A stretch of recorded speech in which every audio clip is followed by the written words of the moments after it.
এটা ৰহস্যময় হৃদয়স্পৰ্শী কাহিনী। কাহিনীৰ শিৰোনাম প্ৰতিশোধ। মোৰ নাম পৰী। মোৰ শৈশৱতে দেউতাই মাক এৰি আন এগৰাকী মহিলাক বিয়া কৰালে। মই তেওঁলোকৰ একমাত্ৰ ছোৱালী আছিলোঁ। কিন্তু পৰিস্থিতিৰ দুৰ্ভাগ্যই মোৰ ভাগ্যক অন্ধকাৰ কৰি পেলাইছিল।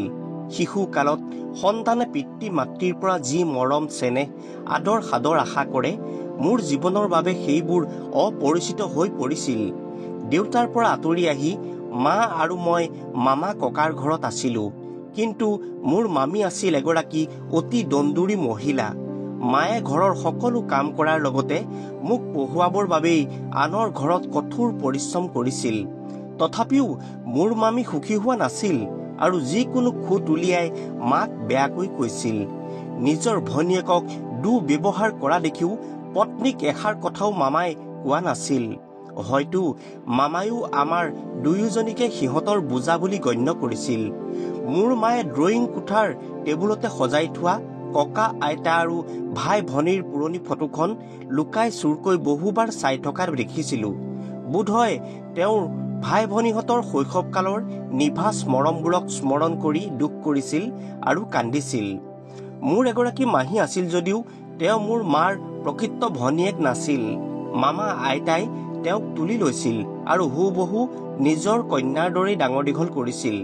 পিছত এইগৰাকী মাহী বিয়া হৈ বিদেশলৈ গুচি গ'ল। মাহীৰ নাম আছিল ৰীতা। মামীয়ে কৈছিল যে ৰীতাই হেনো ককা আইতাৰ মনত আঘাত দি পলাই গুচি গ'ল আৰু মনে মনে বিয়া পাতিলে।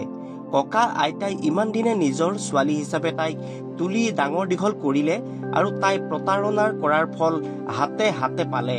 কাৰণ ভগৱানেও তাইক শাস্তি দি প্ৰথম সন্তানটোক নপুংসক কৰি দিলে। সিও মাক দেউতাকৰ লগত দেশৰ বাহিৰতে আছিল। মোৰ মনলৈ ভাৱ আহিছিল, আমাৰ দেশত এনেকুৱা পুত্ৰ সন্তান জন্ম হোৱা হলে সি ইমান সহজে মাক দেউতাকৰ লগত থাকিব পাৰিলেহেঁতেন জানো? এই প্ৰশ্নৰ উত্তৰটো ইমান সহজ নাছিল। কাৰণ এনে সন্তান আমাৰ দেশত মাক দেউতাকৰ দ্বাৰা নহয়, কোনোবা এটা গেঙৰ দ্বাৰাহে পৰিচালিত হোৱা দেখা যায়।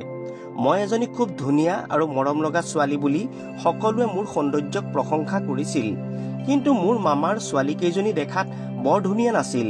সেয়েহে সিহঁত দুয়োজনীৰে মোৰ প্ৰতি বৰ ঈৰ্ষা ভাৱ আছিল। মোৰ মামীৰো আচৰণো মোৰ প্ৰতি ভাল নাছিল আৰু প্ৰায়ে তেওঁ মাৰ লগতে মোকো বিনা কাৰণত বকাবকি কৰিছিল। মামীয়ে মাক কৈছিল যে নিজৰ ছোৱালীৰ ওপৰত চকু ৰাখিব লাগে, যাতে মই মোৰ দেউতা আৰু মাহীৰ দৰে নহওঁ। মামীৰ এনেবোৰ কথাত মোৰ বহুত দুখ লাগিছিল। মই বুজিব পৰা নাছিলো মা আৰু মোক তেওঁ কিয় ইমান ঘৃণা আৰু তিৰস্কাৰ কৰিছিল। আমি সিহঁতৰ কথা কোনোদিনেই বেয়াকৈ ভাবিব পৰা নাছিলো। এবাৰ মোৰ জন্মদিনৰ দিনা মামীৰ দুয়োজনী ছোৱালীয়ে মোক উপযাচি ক'লে, পৰী, আজি আমি তোমাক ঘৰৰ পৰা বাহিৰলৈ ফুৰাবলৈ লৈ যাম। তুমি মাত্ৰ পেহীৰ অনুমতি লোৱা। কিন্তু আমি আমাৰ মাক ফুৰিবলৈ যাম বুলি নাই কোৱা আৰু তুমিও সঁচা কথা নকবা। সিহঁতৰ কথাত মই বৰ বিবুধিত পৰিলো, কাৰণ মাক মিছা কথা কৈ কোনোদিনেই মই ক'তো ওলাই যোৱা নাই। মায়ে মোক উচ্চ শিক্ষিত কৰাই অফিচাৰ বনাব বিচাৰিছিল। তেওঁ মোৰ পঢ়া শুনাৰ প্ৰতি বহুত চিন্তিত আৰু সচেতন আছিল। তথাপি সিহঁতে বেয়া পাব বুলি ভাবিয়েই মই মাক মিছাকৈয়ে ক'লো, মা, কাইলৈ মোৰ টেষ্ট পৰীক্ষাৰ বাবে টিউচন বাইদেউগৰাকীৰ ওচৰৰ পৰা অলপ নোট আনোগৈ। মায়ে মোৰ কথাত অলপো অবিশ্বাস নকৰিলে আৰু লগে লগে মোক যাবলৈ অনুমতি দিলে। মই অকলেই ঘৰৰ পৰা ওলাই আহিলো আৰু মোৰ মামাৰ ছোৱালী দুজনীও মোৰ পিছে পিছে ওলাই আহিল। সিহঁতে মোক চহৰৰ ডাঙৰ হোটেল এখনলৈ লৈ গ'ল আৰু মোক ক'লে যে আজি তোমাৰ জন্মদিনটো আমি ইয়াতে উদযাপন কৰিম। তুমি খন্তেক বহা, আমি টিউচন ছাৰক ঘপককৈ লগ কৰি আহোঁ। এই বুলি কৈ সিহঁতে মোক হোটেলত বহিবলৈ দি বাহিৰলৈ ওলাই গুচি গ'ল। ইফালে হোটেলত অকলশৰে বহি থাকিবলৈ মোৰ বৰ ভয় লাগিছিল আৰু মাৰ আগত মিছা কথা কোৱাৰ বাবেও মই অনুশোচনাত দগ্ধ হৈছিলো। এনেদৰে প্ৰায় 15 মিনিট মান সময় তাতে বহি মই সিহঁতৰ বাবে অপেক্ষা কৰি আছিলো আৰু যিমান পাৰি সোনকালে মই ঘৰলৈ উভতি যোৱাটো বিচাৰিছিলো। এই সকলোবোৰ কথা ভাবি থাকোতে হঠাৎ এজন ল'ৰা আহি মোৰ সন্মুখত খালী হৈ থকা চকীখনত বহিলহি। তেওঁ মোৰ ফালে চাই হাঁহি এটা মাৰি সুধিবলৈ ধৰিলে, মোৰ নাম কি, মোৰ ঠিকনা কি আদি প্ৰশ্নবোৰ। ল'ৰাজনৰ এনে প্ৰশ্ন আৰু ব্যৱহাৰত মই বহুত ভয় খালো আৰু মই বহাৰ পৰা উঠি মামাৰ ছোৱালী কেইজনীক বিচাৰি ইফালে সিফালে চালো। কিন্তু সিহঁতক ক'তো দেখা নাপাই ততাতৈয়াকৈ মই হোটেলৰ পৰা ওলাই ৰিক্সা এখন ধৰি ঘৰলৈ উভতিলোঁ। কিন্তু ঘৰ পাই মই যি দৃশ্য দেখিলোঁ মই আচৰিত হৈ গ'লোঁ, কাৰণ তেতিয়া মামাৰ 2জনী ছোৱালী ঘৰতে আছিল আৰু মোৰ মাও বাহিৰৰ চোতালতে হাতেৰে নিজৰ মূৰটোত ধৰি বহি আছিল। তেনেতে মামীয়ে চিঞৰি চিঞৰি ঘৰৰ দুৱাৰখন জোৰেৰে খুলি বাহিৰলৈ ওলাই আহিল আৰু মোক মাৰপিট কৰিবলৈ ধৰিলে। হঠাৎ কি ঘটিল মই একো বুজি নাপালোঁ আৰু মামীক সুধি থাকিলোঁ যে মোৰ ভুল কি হ'ল, মোক কিয় মাৰিছে, প্লিজ কওক। মই আচৰিত হৈছিলোঁ, কাৰণ মোক এনেকৈ মাৰপিট কৰা দেখিও মায়ে নীৰৱে চাই আছিল, কিন্তু মামীক অলপো বাধা নকৰিলে। অৱশেষত মামা ভিতৰৰ পৰা ওলাই আহি মামীৰ হাতৰ পৰা মোক বচালে আৰু সুধিলে মই ক'ত গৈছিলোঁ। মই কান্দি কান্দি ক'লোঁ, মামা, মই ৰুবি আৰু ৰুমিৰ লগত একেলগে ওলাই গৈছিলোঁ, কিন্তু সিহঁতে মোক এৰি থৈ গুচি আহিল। মোৰ কথা শুনি মামাৰ ছোৱালী 2জনীয়ে স্পষ্টভাৱে মোৰ কথা মিছা বুলি দেউতাকক ক'লে। মই বাৰম্বাৰ সঁচা কথা কোৱাত সিহঁতে ভিতৰৰ পৰা মোবাইল ফোনটো আনি মোক দেখালে আৰু সেই ফটোখন দেখি মোৰ হাত ভৰি কঁপিবলৈ ধৰিলে, কাৰণ সেই ফটোখন আছিল হোটেলত মই আৰু সেই ল'ৰাজন বহি থকাৰ ফটো। সিহঁতে সকলোকে ফটোখন দেখুৱাই ক'বলৈ ধৰিলে যে আমাৰ কোচিং চেণ্টাৰ এই হোটেলখনৰ ওচৰতে আছে আৰু তাৰ পৰা উভতি আহোঁতে আমি এই সকলোবোৰ নিজ চকুৰে দেখিলোঁ। পৰিয়ে এই ল'ৰাজনৰ সৈতে হোটেলত বহি কথা পাতি আছিল, এতিয়া তাই মিছা কথা কৈছে। সিহঁতৰ এনে ষড়যন্ত্ৰমূলক কথাত মই চিঞৰি চিঞৰি কান্দিছিলোঁ। মামীয়ে আমাক অসৎ চৰিত্ৰ বুলি গালি গালাজ পাৰি ঘৰৰ পৰা ওলাই যাবলৈ নিৰ্দেশ দিলে। ইমান সময় মনে মনে বহি থকা মোৰ মায়ে অৱশেষত মুখ খুলিলে আৰু মোৰ হাতত ধৰি মাথো ক'লে, মোৰ লগত আহা, এতিয়া আমাৰ বাবে এই ঘৰত খাদ্য পানী সকলো শেষ হৈ গৈছে। মই মাৰ ভৰিত ধৰি ক'লোঁ, মা, এই সকলোবোৰ মোৰ বাবেই হৈছে, মোক অনাথ আশ্ৰমত গৈ থৈ আহাগৈ। এই বয়সত তুমি এনেকৈ ইয়াৰ পৰা ওলাই গৈ ঘূৰি ফুৰিব নালাগে। কিন্তু মায়ে মোৰ কথা নুশুনি মোক লৈ মামাৰ ঘৰৰ পৰা ওলাই গুচি আহিল। আমি ষ্টেচন পোৱাৰ পাছত এখন ট্ৰেইনত উঠি বহিলোঁ। আমি ক'লৈ যাম, ক'ত নামিম, এই বিষয়ে মই একো নাজানিছিলোঁ। এনেকৈ 2 দিন যাত্ৰা কৰাৰ পিছত আমি ট্ৰেইনৰ পৰা নামি টেক্সি এখনত উঠিলোঁ আৰু বহুত সম্ভ্ৰান্ত আৰু ধুনীয়া অঞ্চল এটা পালোঁ। টেক্সিখন ডাঙৰ গেট এখনৰ সন্মুখত ৰৈ গ'ল। ইমান ডাঙৰ আৰু ধুনীয়া ঘৰখন দেখি মোৰ চকু দুটা ডাঙৰ হৈ গ'ল আৰু চকুলোৰে ভৰি পৰিল। মায়ে কলিং বেলটো বজাই দিলে আৰু দুৱাৰৰ ভিতৰত বহি থকা চকীদাৰজনে দুৱাৰখন খুলি দিলে আৰু আমি ঘৰৰ ভিতৰলৈ সোমাই গ'লোঁ। বাহিৰতকৈও ঘৰখন ভিতৰৰ পৰা আৰু বেছি ধুনীয়া আছিল। চাকৰজনে আমাক ভিতৰলৈ লৈ গৈ ড্ৰয়িং ৰুমৰ সোফাত বহিবলৈ দিলে। কিছু সময়ৰ পিছত কোঠাটোলৈ এগৰাকী মহিলা সোমাই আহিল। তেওঁ এখন অতি দামী শাৰী পিন্ধিছিল। মাক দেখিয়ে তেওঁ বৰ ধুনীয়াকৈ হাঁহি এটা মাৰি সম্ভাষণ যাচিলে আৰু মোৰ মাকো বহুত উৎফুল্লিত হোৱা যেন লাগিল। 2জনীকে দেখি এনে লাগিল যেন তেওঁলোকৰ মাজত গভীৰ সম্পৰ্ক আছে। মায়ে মোৰ ফালে আঙুলিয়াই ক'লে, এইজনী মোৰ ছোৱালী পৰী। পুনৰ মায়ে মহিলাগৰাকীৰ ফালে আঙুলিয়াই মোক ক'লে, তেওঁ তোমাৰ মাহী, আগতে বিদেশত আছিল যদিও এতিয়া নিজৰ দেশলৈ উভতি আহি ইয়াত স্থায়ীভাৱে থাকিবলৈ লৈছে। মই বুজি পাইছিলোঁ যে 2গৰাকী বাই ভনীয়ে ইতিমধ্যে ইজনীয়ে সিজনীৰ সংস্পৰ্শত আছিল। ময়ো কিছু স্বাভাৱিক হৈ পৰিছিলোঁ আৰু মাহীক লগ পাই আনন্দ মনেৰে তেওঁৰ লগত কথা পাতিলোঁ। মোৰ মাহীৰ ল'ৰাটোক সকলোৱে নপুংসক বুলি কয়, কিন্তু ঘৰৰ ক'তো তাক দেখা নাপালোঁ। কিছু সময়ৰ পিছত আমি আমাৰ জীৱনৰ আটাইতকৈ সোৱাদযুক্ত খাদ্য খালোঁ। মাহীয়ে আমাৰ 2জনীকে জিৰণি ল'বৰ বাবে শোৱনি কোঠালৈ লৈ গ'ল। ৰাজকীয় কোঠাটো দেখি মোৰ চকু থৰ হৈ গ'ল আৰু অলপো পলম নকৰি মই বিচনাত শুই পৰিলোঁ। কিন্তু মধ্যৰাতি মায়ে মোক টোপনিৰ পৰা জগাই দিলে আৰু যি কথা ক'লে মোৰ চকুৰ টোপনি নাইকিয়া হৈ পৰিল। মায়ে মোক ক'লে যে তেওঁ মোক মাহীৰ ল'ৰালৈ সোনকালে বিয়া দিব বিচাৰে, কাৰণ মই হেনো মাৰ বিশ্বাস ভংগ কৰিছোঁ। মই মাক সকলো কথা খোলাকৈ কৈছিলোঁ যে কেনেকৈ মামা ছোৱালী 2জনীয়ে মোক হোটেললৈ লৈ গৈছিল, কেনেকৈ সেই ল'ৰাজন আহি মোৰ সন্মুখত বহিছিল। কিন্তু মায়ে মোৰ কথা অলপো বিশ্বাস নকৰাত মোৰ বহুত খং উঠিল আৰু মই খঙেৰে ক'লোঁ, মা, তুমিহে মিছাৰ আশ্ৰয় লৈছা। তুমিহে মোক সকলো মিছা কথা কৈ মাহীৰ নপুংসক ল'ৰাটোৰ সৈতে মোক বিয়া দিব খুজিছা, মোৰ জীৱনটো ধ্বংস কৰি দিব খুজিলা। এই মুহূৰ্তত মই অনুভৱ কৰিছিলোঁ এইজনী যেন মোৰ মা নহয়, তেওঁ আন কাৰোবাৰ নিয়ন্ত্ৰণত আছে। তেতিয়া মায়ে মোৰ সন্মুখত এটা চৰ্ত ৰাখি ক'লে যে যদি তুমি ৰীতাৰ ল'ৰাটোৰ সৈতে বিয়াত বহা তেতিয়া মই তোমাক ক্ষমা কৰি দিম, নহলে মই গোটেই জীৱন তোমাক ক্ষমা নকৰো। কিন্তু এজন নপুংসক ল'ৰাক মই কেনেকৈ বিয়া কৰাব পাৰিম? মই লগে লগে মাৰ পৰামৰ্শ নাকচ কৰিলো। কিন্তু মা নিজৰ স্থিতিত অটল আছিল। মায়ে ক'লে, যদি তুমি তাৰ লগত বিয়াত নবহা, তোমাৰ মাৰ মৃত মুখখন দেখা পাবা। উপায়হীন হৈ মই মাৰ কথাত সন্মতি দিলো। পিছদিনা মায়ে ৰীতা মাহীক মই বিয়াত মান্তি হৈছো বুলি খবৰটো জনালে।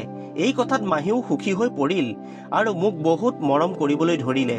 কিন্তু মোৰ এনে লাগিছিল মাহী যেন এই বিয়াক লৈ সুখী হোৱা নাই, বৰঞ্চ কিবা সমস্যাত পৰিহে এইবোৰ কৰিছে। ময়ো দুখৰ ভগ্ন হৃদয় এখন লৈ নীৰৱে বহি কান্দি থাকিলো। কিছু সময়ৰ পাছত মা আৰু মাহী বহাৰ পৰা উঠি ভিতৰলৈ সোমাই গল। ময়ো বেছি সময় তাত বহি নাথাকি তেওঁলোকনো কলৈ গৈছে বিচাৰিবলৈ ধৰিলো।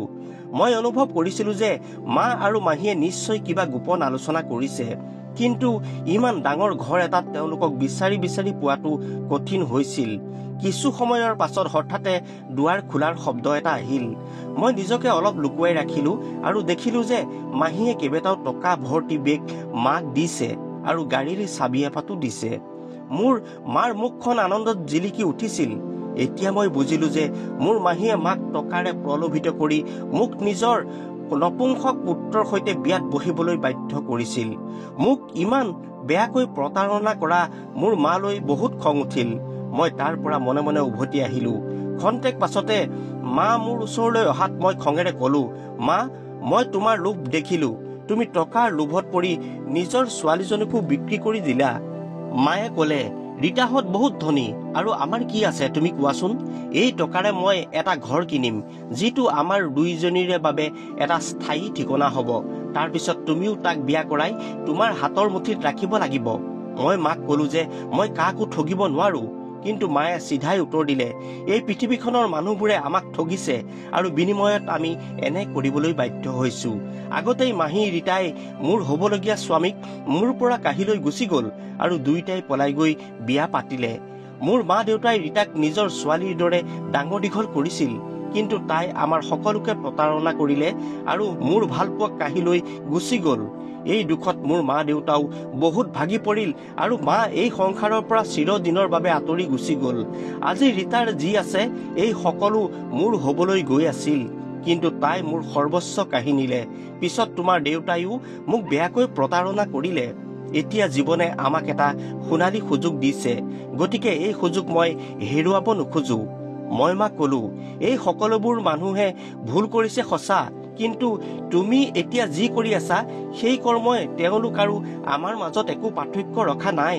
কিন্তু মায়ে মোৰ কোনো কথা শুনিবলৈ সাজু নাছিল। সেই ৰাতি মোক তাতেই অকলে এৰি থৈ গুচি গল। ৰাতিপুৱা সাৰ পোৱাৰ সময়ত ৰীতা মাহীৰ আচৰণো সলনি হৈ গৈছিল, কাৰণ তেওঁ ইতিমধ্যে মোক বোৱাৰী কৰাৰ বাবে প্ৰস্তুতি চলাইছিল। মই এক প্ৰকাৰ তেওঁলোকৰ এগৰাকী দাসীৰ দৰে হৈ পৰিছিলো। ৰীতা মাহীয়ে মোক ক'লে যে তেওঁ আজি নিজেই পুতেকৰ লগত মোক বিয়া পাতি দিব। মই এই বিয়াৰ বাবে একেবাৰেই সাজু নাছিলো, যদিও মই মনে মনে থাকিবলৈ বাধ্য হলো আৰু সেইদিনাই সমীৰৰ লগত মোৰ বিয়া হল। মোৰ এই বিয়াত কোনো আলহী অতিথি উপস্থিত নাছিল, মাত্ৰ ঘৰৰ ভিতৰতে নিয়মখিনি কৰা হৈছিল। মোৰ মা কলৈ গৈছিল মই নাজানো, কাৰণ বিয়াৰ সময়তো মা উপস্থিত নাছিল। মনৰ দুখত মই নীৰৱে কান্দিছিলো আৰু অজাৰ নাশংকাত বুকুখন বৰকৈ কঁপিছিল। ৰাতি হোৱাৰ লগে লগে মই স্বামীৰ কোঠালৈ গলো। মনলৈ ভাৱ আহিছিল, হয়তো এই কোঠাতেই মই গোটেই জীৱনটো আবদ্ধ হৈ এটা অন্ধকাৰ জীৱন কটাব লাগিব। ৰীতা মাহীৰ ধূৰ্ততাত মোৰ খং উঠিছিল। প্ৰথমেই তেওঁ মোৰ মাৰ সুখৰ ভৱিষ্যত কাঢ়ি নিছিল আৰু এতিয়া ধনৰ লোভ দেখুৱাই নিজৰ নপুংসক পুত্ৰলৈ মোক কৌশলেৰে বিয়া কৰাই মোৰ জীৱনটো শেষ কৰি দিলে। মই বিচনাত মনে মনে বহি স্বামীৰ বাবে অপেক্ষা কৰি আছিলো আৰু তাৰ পিছত হঠাতে মোৰ চকু দুটা কোঠাটোৰ দুৱাৰৰ ফালে গল। দেখিলো মোৰ স্বামী কোঠাটোলৈ সোমাই আহিছে, কিন্তু তেওঁৰ ফালে চোৱাৰ লগে লগে মোৰ চকু দুটা ডাঙৰ হৈ গল। এয়া কি? মোৰ সন্মুখত এজন অতি ধুনীয়া আৰু সুদৰ্শন যুৱক থিয় হৈ ৰৈ আছে। তেওঁক দেখাত একেবাৰে নপুংসক যেন লগা নাই। তাৰ পিছত তেওঁ মিচিকিয়া হাঁহি এটা মাৰি মোৰ ফালে চালে আৰু মোৰ ওচৰতে আহি বহিল। ইমান সুদৰ্শন মানুহ এজন যে মোৰ স্বামী হ'ব পাৰে সেয়া মই কল্পনাও কৰিব পৰা নাছিলো। তেওঁ নিজৰ সম্পূৰ্ণ পুৰুষসুলভ মাতেৰে মোৰ মংগলৰ কথা সুধিলে। মই কঁপনি মাতেৰে তেওঁৰ উত্তৰ দিবলৈ যত্ন কৰিলো। তাৰ পাছত তেওঁ মোৰ মূৰৰ উৰণিখন আঁতৰাই মোৰ হাত দুখনত ধৰি চুমা খালে। মই বিশ্বাস কৰিব পৰা নাছিলো যে এজন নপুংসক ব্যক্তিয়ে সঁচাকৈ ফুলশয্যাৰ নিশাটো উদযাপন কৰিব পাৰিবনে। কিন্তু সমীৰে লাহে লাহে তেওঁৰ হাত দুখনেৰে মোক তেওঁৰ কাষলৈ চপাই আনিছিল আৰু তেওঁৰ গৰম উশাহত মই যেন গলি গৈছিলো। তেওঁৰ মৰমৰ বৰষুণত গোটেই ৰাতি মই তিতি থাকিলো। মোৰ হৃদয়ত বহি থকা ভয় ভাৱটো নাইকিয়া হৈ গ'ল। মই বিশ্বাস কৰিছিলো যে মোৰ জীৱনটো এতিয়া বৰ ভাল হৈ পৰিব, কাৰণ মোৰ স্বামী বহুত ভাল আছিল আৰু তেওঁৰ একোৱে অভাৱ নাছিল। মই তেওঁৰ বহল বুকুত মূৰটো থৈ টোপনি গলো আৰু ৰাতিপুৱা হোৱাৰ লগে লগে এটা শব্দত সাৰ পাই উঠিলো। দেখিলো সমীৰ তেতিয়া মোৰ কাষত নাই। হয়তো তেওঁ সাৰ পাই উঠি গৈছে। তেনেতে দেখিলো মোৰ শাহু মোৰ কোঠালৈ সোমাই আহিছে। মই আচৰিত হলো যেতিয়া শাহুৰ লগত ল'ৰা এজন হাত চাপৰি বজাই বজাই মোৰ কোঠালৈ সোমাই আহিছিল। এই ল'ৰাটো অহাৰ ষ্টাইলটো ঠিক নপুংসকসকলৰ দৰেই আছিল। এই সময়তে মই শাহুমাক সুধিলো, এইজন কোন? তেতিয়া মোৰ শাহুৱে মোৰ মূৰত আঙুলিৰে লাহেকৈ খুন্দা এটা মাৰি কলে, আকৰি, এইজনেই তোমাৰ স্বামী। সি ৰাতি বন্ধুৰ লগত ওলাই গৈছিল আৰু ৰাতি দেৰিকৈ ঘৰলৈ উভতি আহিছিল। সেইবাবেই সি বেলেগ কোঠাত শুইছিল। শাহুৰ কথা শুনি মই আচৰিত হৈ পৰিলো। যোৱা ৰাতিৰ গোটেই কথাবোৰ মোৰ চকুত তেতিয়াও ভাহি আছিল। যাৰ মৰমত মই গোটেই ৰাতি বিলীন হৈ আছিলো, প্ৰকৃততে তেওঁ কোন আছিল? তেওঁতো এইজন নাছিল। মোৰ এনে লাগিছিল যেন সেই মুহূৰ্ততে মই তেওঁৰ লগত কোনোবা দূৰণিৰ নিৰ্জন ঠাইলৈ পলাই গুচি যাম। কিন্তু ক'ত গ'ল এতিয়া সেই সুদৰ্শন মোৰ স্বামীজন? মূৰটো মোৰ বহুত ঘূৰাইছিল যদিও কোনোমতে শাহুৰ আগত নিজকে নিয়ন্ত্ৰণ কৰিলো। মোৰ শাহু আৰু স্বামীৰ আগত মোৰ চেহেৰাটো কাপোৰখিনি অলপ সজাই পৰাই মোৰ প্ৰকৃত স্বামীক দেখুৱালো। কিন্তু মোৰ প্ৰকৃত স্বামীক একেবাৰে পুৰুষৰ দৰে নালাগিল। তেওঁৰ ক্ষীণ শৰীৰটো এনেদৰে লৰচৰ কৰি আছিল যে তেওঁক এগৰাকী ছোৱালীৰ দৰে দেখা গৈছিল। তেওঁৰ মুখত মেকআপ কৰা আছিল আৰু জোৰেৰে হাত চাপৰি বজাই আছিল। এই দৃশ্য দেখি মোৰ চকুৰ পৰা চকুলো ওলাই আহিল, কাৰণ মোৰ মনলৈ ভাৱ আহিছিল যে মই কেনেকৈ এই নপুংসক স্বামীৰ লগত গোটেই জীৱন কটাব পাৰিম। কিন্তু মোৰ প্ৰকৃত স্বামীয়ে মোক একেবাৰে গুৰুত্ব দিয়া নাছিল। তেওঁ মাত্ৰ নিজৰ চখত হেৰাই গৈছিল, যেন এখন বেলেগ জগতত তেওঁ ব্যস্ত হৈ আছে। ময়ো মনে মনে ভগৱানক ধন্যবাদ জনাইছিলো যাতে তেওঁ মোক খুব কমেইহে লগ পায় আৰু সদায় এনেদৰেই নিজৰ পৃথিৱীত ব্যস্ত হৈ থাকে। কিছু সময়ৰ পিছত মোৰ নপুংসক স্বামীয়ে মোৰ সৈতে কোনো কথা নপতাকৈয়ে কোঠাৰ পৰা ওলাই গুচি গ'ল। এতিয়া মোৰ শাহু আৰু মই অকলেই এই বিশাল ঘৰটোত আছিলো। মই শাহুমাৰ লগত ঘৰুৱা কামত তেওঁক সহায় কৰিবলৈ আৰম্ভ কৰিলো। প্ৰথমতে পাকঘৰৰ দায়িত্ব ললো। প্ৰতিদিনে নতুন নতুন খাদ্য প্ৰস্তুত কৰিলো আৰু মোৰ শাহু মোক লৈ বহুত সুখী হৈ পৰিছিল। লাহে লাহে শাহুৰ লগত বাহিৰলৈ গৈ ঘৰুৱা বজাৰ কৰিবলৈও আৰম্ভ কৰিলো। মোৰ প্ৰকৃত স্বামী কোনোদিনেই ৰাতি মোৰ কোঠালৈ অহা নাছিল। 2-3 দিনৰ মূৰত খন্তেকৰ বাবেহে তেওঁক দেখা পাইছিলো। মোৰ ফুলশয্যা নিশাৰ স্বামীক মই বহুত মিছ কৰিছিলো, কাৰণ তেওঁ প্ৰকৃততে কোন আছিল সেয়া আজিও মই বুজি নাপালো। যিজনে নিমিষতে আহি মোৰ প্ৰেম, আবেগ, শান্তি আৰু নিস্তব্ধতা সকলো মোৰ পৰা কাঢ়ি লৈ গুচি গৈছিল। প্ৰতিটো নিশাই মই তেওঁৰ অভাৱ অনুভৱ কৰিছিলো যদিও সেইদিনাৰ পাছত মই ক'তো তেওঁক দেখা পোৱা নাছিলো। ইফালে মোৰ মাক লৈও মোৰ বহুত চিন্তা হৈছিল, কাৰণ তেওঁৰো একো খবৰ মই পোৱা নাছিলো। এদিন মোৰ শাহুমা বজাৰৰ পৰা উভতি আহি মোক ক'লে যে তোমাৰ মাৰ এক দুৰ্ঘটনা হৈছে আৰু এতিয়া হস্পিতালতে আছে। মই খৰধৰকৈ হস্পিতাল পালোগৈ। মায়ে কান্দি কান্দি মোৰ ওচৰত ক্ষমা খুজিছিল। মই মাক ক'লো, মই তোমাক এৰি থৈ কেতিয়াও আঁতৰি নাযাওঁ মা। মাৰ লগত হোৱা দুৰ্ঘটনাটো ইমানেই ভয়ংকৰ আছিল যে মাৰ দুয়োখন ভৰি চিৰদিনৰ বাবে হেৰাই গৈছিল। চিকিৎসালয়ৰ পৰা মাক মই মোৰ ঘৰলৈ লৈ আহিলো আৰু দিনে নিশাই মই তেওঁৰ সেৱাত নিজকে উৎসৰ্গা কৰিছিলো। এই কঠিন সময়ত মোৰ শাহুৱে মোক সহায় কৰিছিল। এদিন ৰাতি মাৰ কাষৰ পৰা উঠি নিজৰ ৰুমলৈ যাওঁতে পিছফালৰ কোঠাটোৰ পৰা মাত এটা ভাহি অহা শুনিলো। মোৰ ভৰিৰ খোজবোৰ সেই কোঠাটোৰ ফালে আগুৱাই গৈছিল। দুৱাৰৰ পৰ্দাৰ ফাঁকেৰে দেখিলো সেই কোঠাত মোৰ শাহুৱে কোনোবা এজন মানুহৰ লগত কিবা গোপন আলোচনা কৰি আছে। মানুহজনৰ মুখখন চাবলৈ চেষ্টা কৰিলো যদিও ডিম লাইটৰ পোহৰত মানুহজনক চিনিব নোৱাৰিলো। কিছু সময়ৰ পাছত সেই মানুহজন ভিতৰৰ দুৱাৰেদি পাছফালে গুচি গ'ল। এনে গোপন কাৰ্য দেখি শাহুৰ প্ৰতি মোৰ মনত সন্দেহ ভাৱ আহিবলৈ ধৰিলে আৰু তেওঁৰ ওপৰত মই চকু ৰাখিবলৈ ললো। এনে লাগিল যেন শাহুৱে আকৌ মোৰ লগত কিবা এটা নতুন খেল আৰম্ভ কৰিছে। পিছদিনাৰ পৰাই মই চোৰাং চোৱাগিৰি কৰিবলৈ ধৰিলো।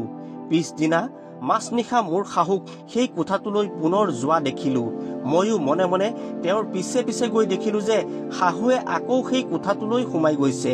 মই অতি সাৱধানেৰে বাহিৰৰ খিৰিকীৰ ফাকেৰে সকলো চাই থাকিলো আৰু দেখিলো মোৰ শাহুৱে থিয় হৈ কোঠাৰ ভিতৰত কোনোবা এজনৰ লগত কথা পাতি আছে। কিন্তু আজি সেই মানুহজনক দেখা পোৱাৰ লগে লগে মোৰ চকু দুটা ডাঙৰ হৈ গ'ল আৰু চকুৰ পৰা অহৰহ চকু পানী ববলৈ ধৰিলে।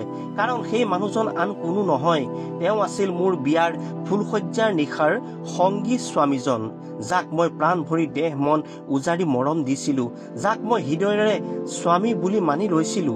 বোধহয় মোৰ শাহুৱেও ইতিমধ্যে কিবা উমান পাইছিল যে এই ল'ৰাজনেই মোক প্ৰতাৰণা কৰিছিল। আচলতে মোৰ শয্যাশায়ী মাক মোৰ লগত ইতিমধ্যে ঘটি যোৱা সকলো সঁচা কথা কৈছিলো। মায়েও মোৰ কথা শুনি আচৰিত হৈছিল। তেতিয়া মই মাক কৈছিলো যে তোমাৰ লোভৰ বাবেই মোৰ জীৱনটো ধ্বংস হৈ গ'ল মা। মাজে মাজে মোৰ মনলৈ ভাৱ আহিছিল যে কিজানি মোৰ শাহুৱে নিজৰ নপুংসক পুতেকক হত্যা কৰাৰ বাবেই এইবোৰ পৰিকল্পনা কৰিছে। কাৰণ তেওঁ চাগৈ বংশ ৰক্ষাৰ বাবে মোৰ পৰা এটা নাতিনীৰ আশা কৰিছিল আৰু সেইবাবেই চাগৈ বুদ্ধি কৰি বিয়াৰ প্ৰথম নিশা মোৰ কোঠালৈ এই সুদৰ্শন যুৱকজনক পঠিয়াই দিলে। যি নহওক, তেওঁক দেখি মোৰ চকুৰ পৰা চকুলো বৈ আহিছিল। শাহুৱে ল'ৰাজনৰ সৈতে সৰু সৰু মাতেৰে কিছু কথা পাতি কোঠাৰ পৰা ওলাই গুচি গ'ল। ময়ো অলপো পলম নকৰি অতি সংগোপনে সেই ল'ৰাজন থকা কোঠাটোলৈ সোমাই গলো। ল'ৰাজনে হঠাৎ মোক দেখি আচৰিত হোৱাৰ লগতে তললৈ মূৰ কৰি নিমাত হৈ পৰিল।